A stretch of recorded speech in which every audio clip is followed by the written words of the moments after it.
na pardon ndaku ayo basi twirebera John Wick kabiri ngenda cyari rocking ibisanzwe bimeze bite Perfect Music bimeze bite hamwe na Shani Breezy Mikorojeni bimeze bite Salomo nawe kakugereho hapa sikwaso umve kwanza naguskuri moko ndobesha fata shoti cyangu yituta skia sindi kunchaka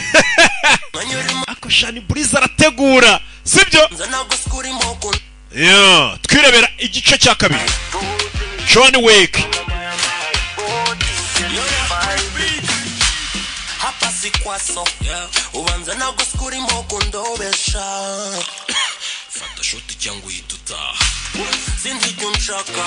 ashize umwanya urimo kwipita pitisha Bambo vipi ndikwiyumvamo ubona ukuburove skia mukungura kankure magakote kino ibiri shitani simbi menyereye walanda goe ya gusumba imari ibyo si ibintu byanjye binteye igitwenda goe yasumbye imari mutera igitwe harya ngo ni umutezi we okay twirebera John Wick kabiri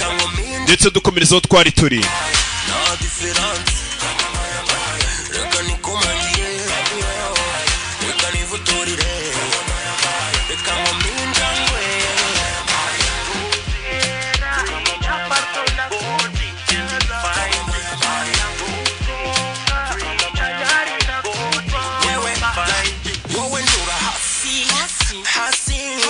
gende ndangare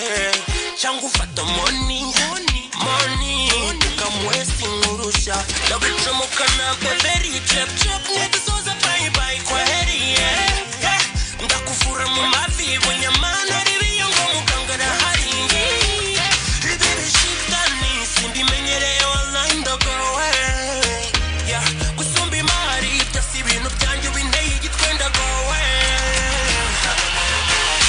different reka nikomangire reka nivuturire reka nkominjangwe na different reka nikomangire reka nivuturire reka nkominjangwe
wavutse sha El Chapo